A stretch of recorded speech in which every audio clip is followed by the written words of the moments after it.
Hey y'all, and welcome to Skyrim Scripting. On this episode, we are going to look at functions. We're going to write a bunch of them. I don't know what we're going to do yet, but we're going to figure it out as we go along. So let's hop into Creation Kit. Here we go. I'm going to make a mod. I don't know what it's going to be called, but it's going to have a player.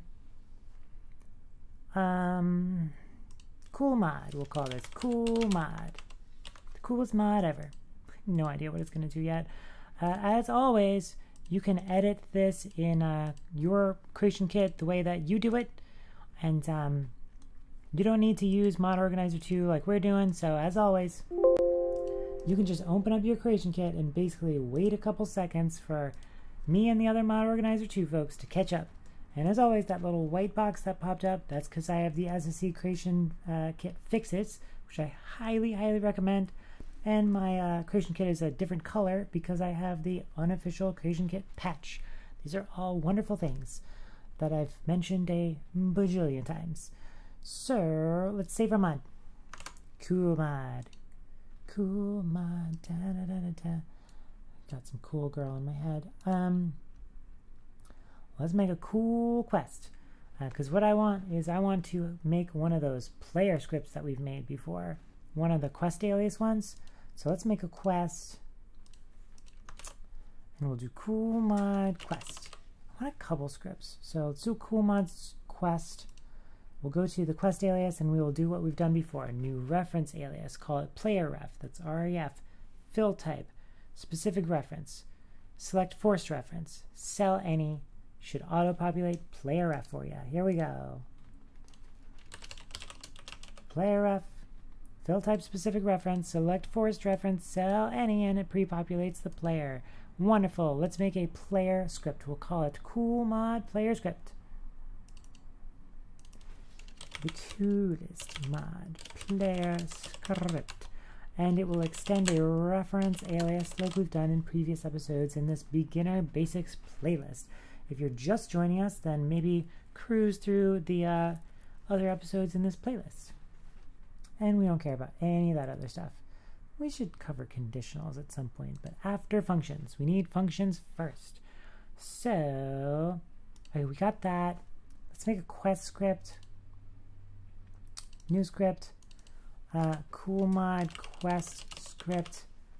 Cool. I don't know if we want the quest script, but so what you're going to do is you are going to, come on, there's our quest. You're going to go into quest aliases and this force player ref, and you're going to right-click edit source on this, and that's how you're going to edit your quest alias player script. And for the quest script, if we use it, you're going to right-click edit source here, and you're going to put the code in there. But as always, I'm going to switch over to Visual Studio Code. And here we are. I have my player script and I have my quest script. Now, have we done on-player load game yet? I think we did, right? You can put this on your player script, and or anything attached to the player, and you can capture an event when the player loads the game. So let's do that. We're going to make an event called on player load game and event, and we're just going to say debug.messagebox. Jeepers creepers, you loaded the game. But we also want to make sure that the first time someone installs this mod and this player ref kind of gets set up for the first time, we want to deal with this on init event. And we're going to say debug.messagebox. You initialize the mod. Save. Control S, and it should compile for you. I'm going to do my Control Shift B thing, and let's head on into the game. Boop, boop, boop, boop. Make sure I turn on the game, turn on the plugin. I always forget to do that, but I remembered this time. I am still looking for recommendations on new cells to teleport to in my episodes. So let me know if you have recommendations. We are headed to Riverwood, as always. Riverwood is getting a little bit boring. You initialize the mod. Cool, that's what happens with on init. If I hit F5 to save the game and F9 to load the game. Jeepers Creepers, you loaded the game. Wonderful. Now, what if we wanted to... I love the sound of that rain. I might want to get rid of it for y'all, though. Let's just listen to it. I'm going to drink tea while we listen to that rain for a second. If my tea is cool enough to drink. It is not cool enough to drink. I need to put more honey in it. What if, when you load the game and you initialize, you want to do the same thing. You want to, both times you want to debug message box. Hello. Hello. Well, that's a little bit of something that we call code duplication. And the more and more places that you have the same piece of code, the more likely you are to have inconsistencies or bugs. So what we're going to do is we're going to make our very first function. And before we make the function, we're going to call the function. Weird, right? We're going to say that when we initialize the game, we want to say hello. We're just going to call this as if it exists. So that's how you do it. It's just like debug.messagebox, parentheses, some stuff, but instead, it's say hello. And let's say hello here in the player game too. So it'll do the same thing. Now we're going to make the function. We say function, say hello, open close parameters, bracket, parentheses, because it doesn't take any parameters. And then end function. Looks just like an event, right? And what you can do is you can debug message box hello. And you can control S and save. And of course, if we went into the game, it's raining, so I wish it were still raining the next time. Maybe we'll get lucky. Maybe it will rain again. It's my favorite weather. I should keep a mod installed that makes it always rain, because I love the sound of it. But I don't think it's great for screencasts. But I love the sound of rain in the game. Oh my god, thunderstorms are the best. So it says hello. Go to F5 save, F9 load. It says hello again. We reused code. Congratulations. Woohoo, we did it. There's obviously more to it than that. I will tell you that when you call debug.messagebox, messagebox is indeed a function. And it's a native function. So if I look on this here, we'll go here, big me. Native, right there. Come on, let me point. Stupid green screen. That means that if we were to open up the debug script, there is actually a debug.psc file in your Skyrim data directory. And it doesn't have the code in there for how to print out this message box because it's native. It's built into the game. So the other thing we have here is global. There we are. Global means that you're calling the function on like you could just make a script and it doesn't represent a player like a reference alias does. It doesn't represent a quest like a quest script does. It doesn't represent an object reference like object reference scripts do, which we haven't gotten into yet. It doesn't represent anything. It's just a bag of functions. You just add some utility function somewhere is usually really common. So I'll show you one of the ways that I normally use functions. It's one of the most common functions that I add to all of my mods as soon as I start. I add something to log to the Papyrus console, to the Papyrus log. And here's the reason why. I want to be able to say log foo and log bar really easily from like all over the place. And what I really want to print to the console is this. I want cool mod bar. And I want cool mod foo. And so when I write all of these log statements all throughout my mod, I don't want to have to redo that stupid cool mod thing all the time. Maybe I'll capitalize it the wrong way in one place. I just want it consistent.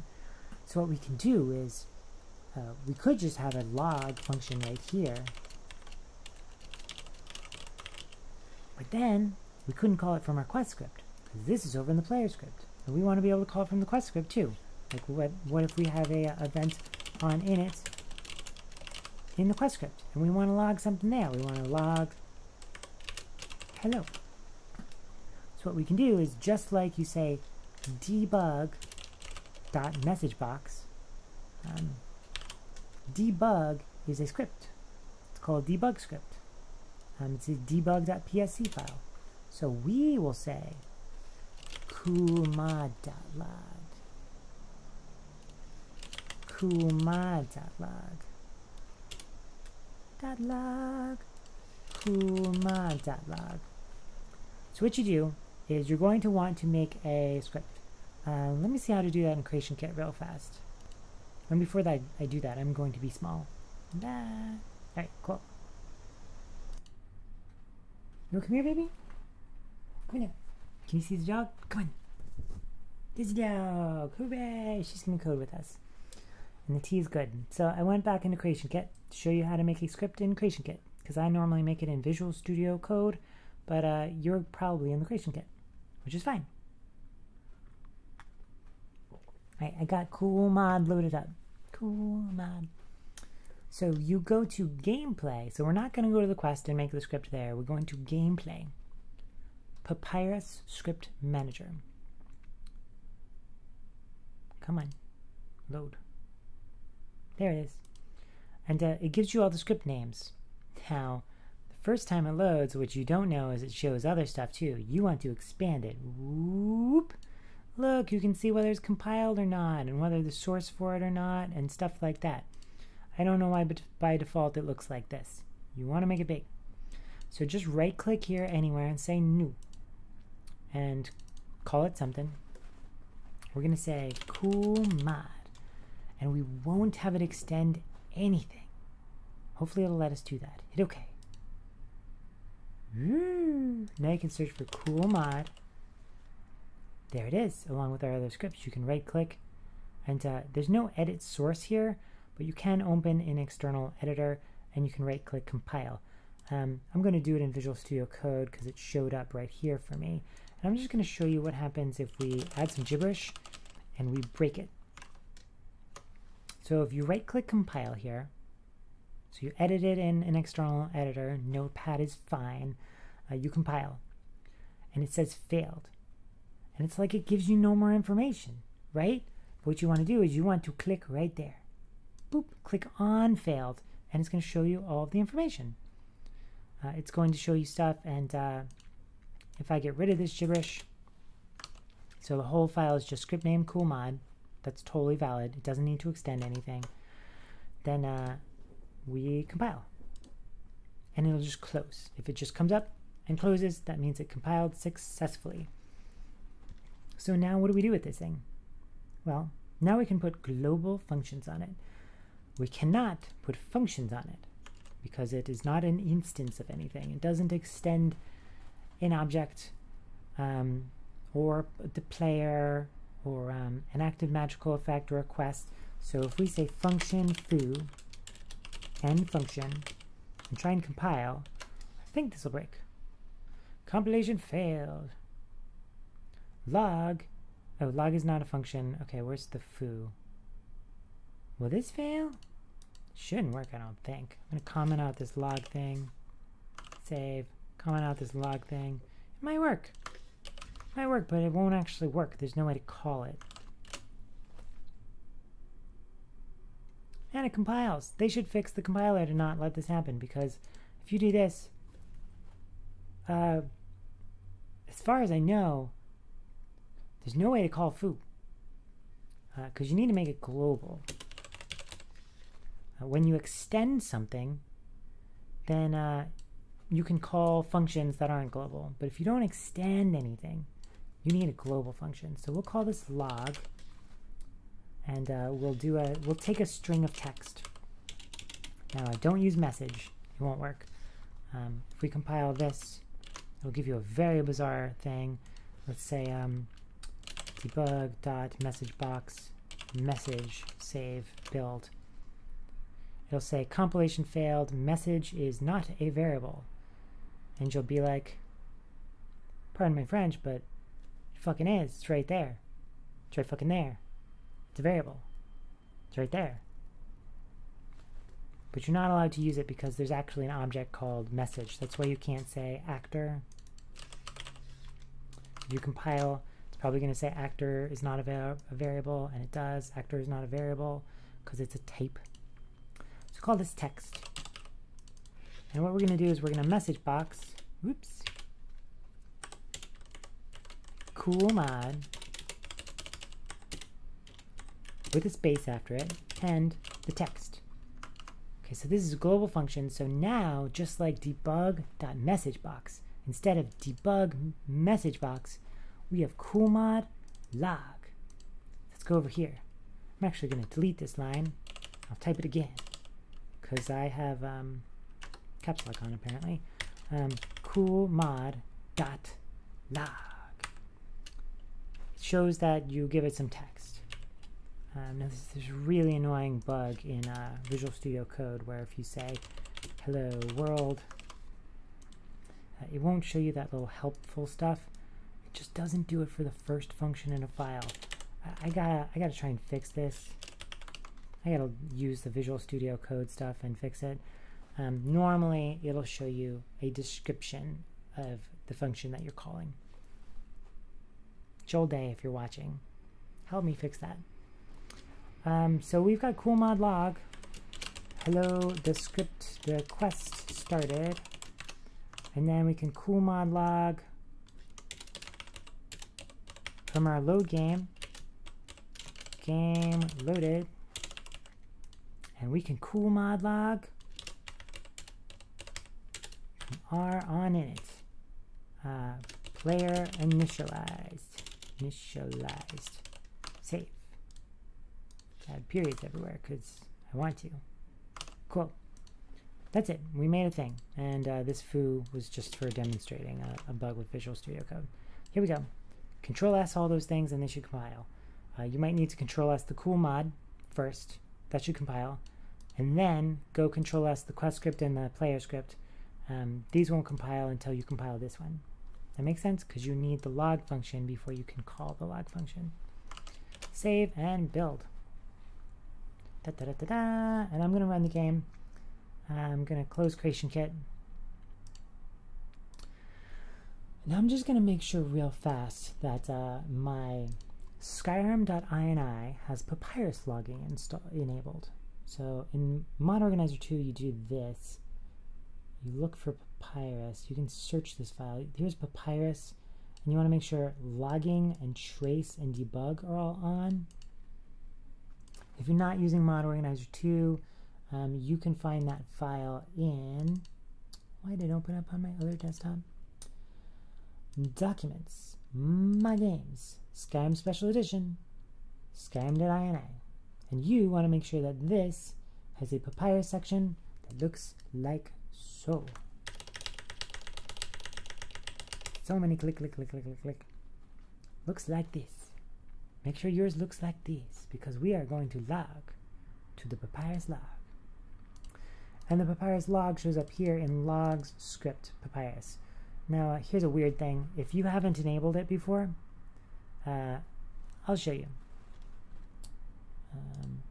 Let me actually get rid of this logs folder so we can kind of reproduce this for you. I'm going to run the game with the mod enabled. Here we go. And I turned on the papyrus logs. I'm going to COC into the game, Riverwood. Now this is no longer a message box. I don't think. Did we use message box? We did use message box. I thought we used trace.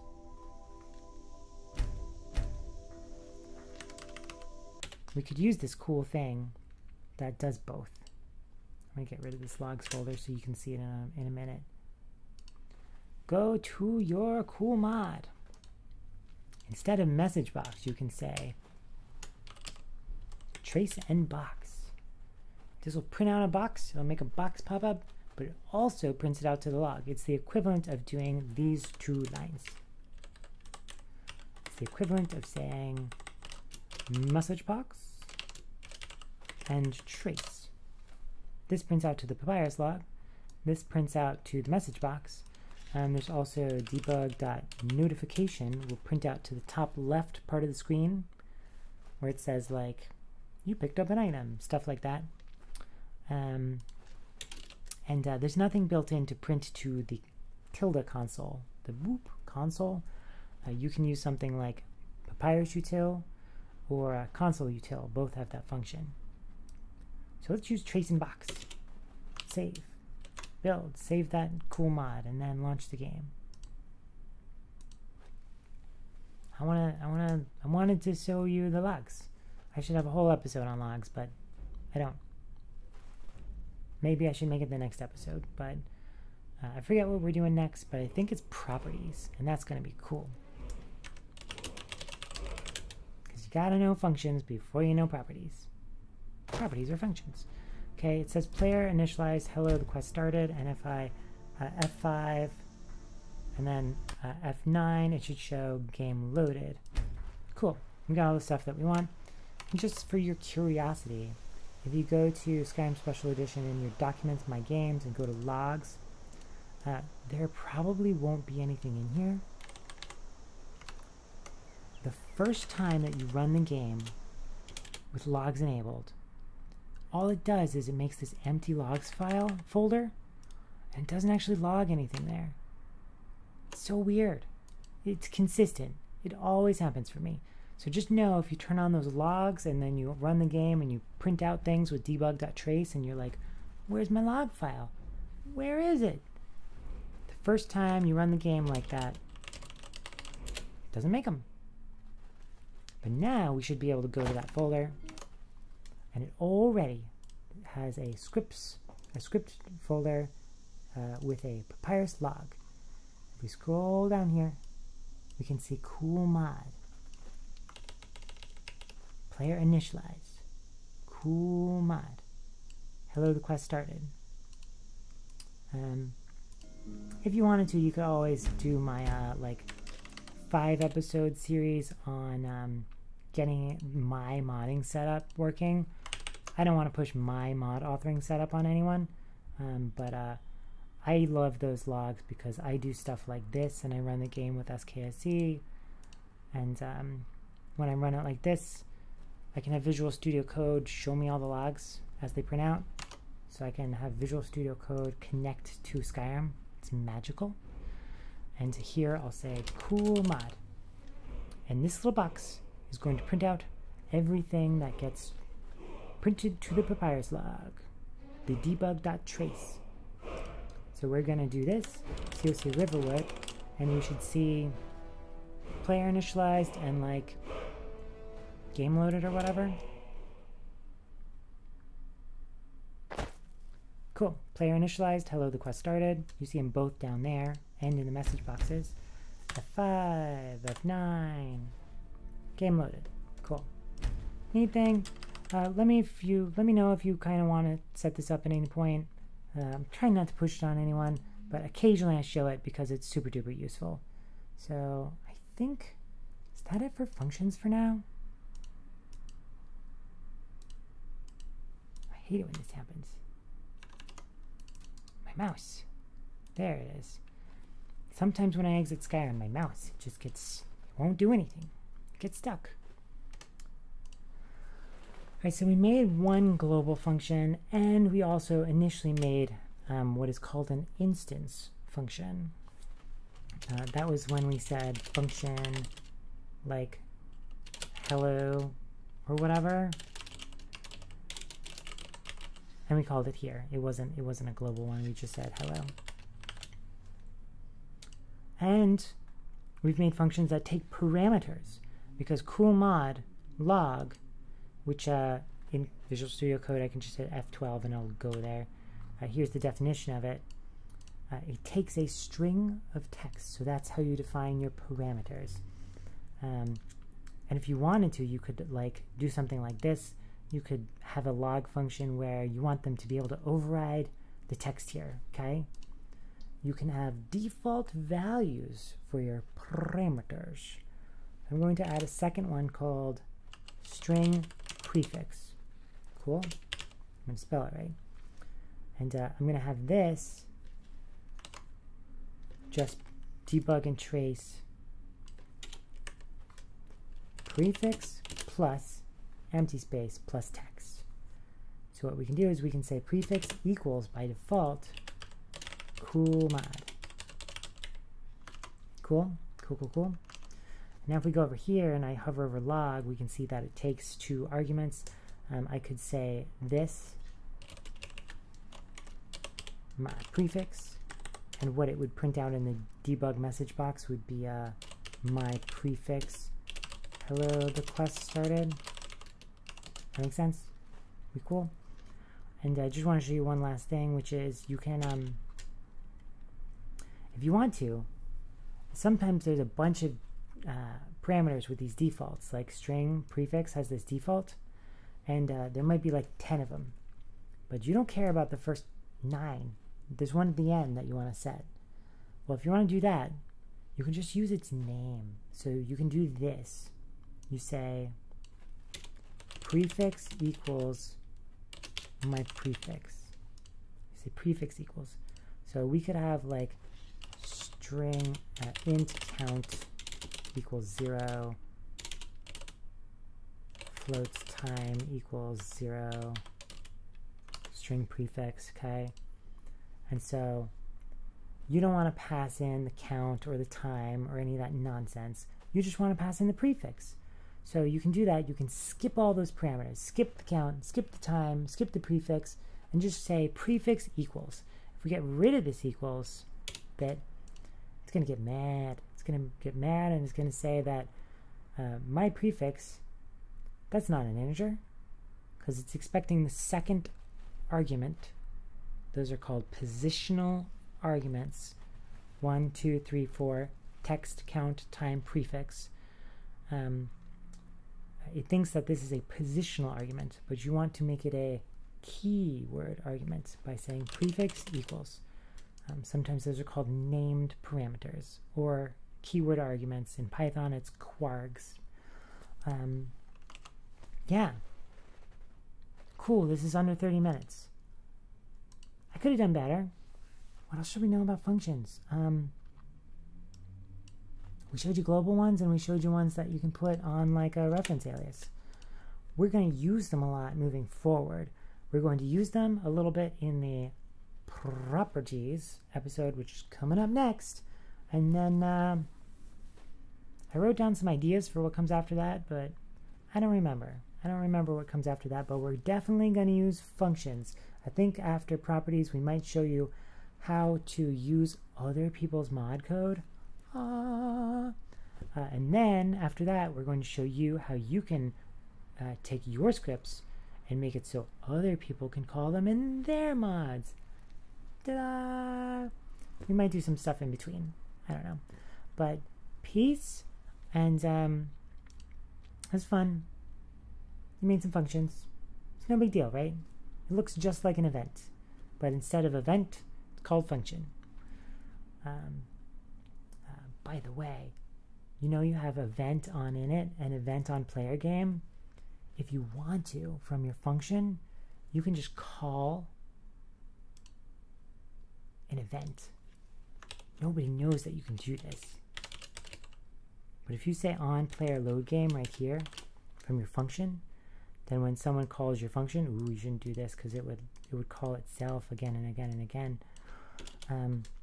You can actually call events as if they're functions. Generally, you don't need to do that, but cool bit of information. That's like all I can think of about functions. Positional arguments, named, aka keyword arguments, global functions, non-global functions. I'm going to call them probably instance functions because they're on like an instance of an object or an instance of the player, whatever. Because that's what it's called in programming. Cool. Cool, cool. Post down in the comments below what you want to see. There's also a link there that says suggest an episode. Please do that. Let me know if you'd be interested in, I don't know, showing up for a Twitch. Let me know if there's something that you found confusing or interesting or anything. Post down in the comments so that I can change my content. All right, y'all. I will see you soon. Peace and happy modding. All right, bye, everyone.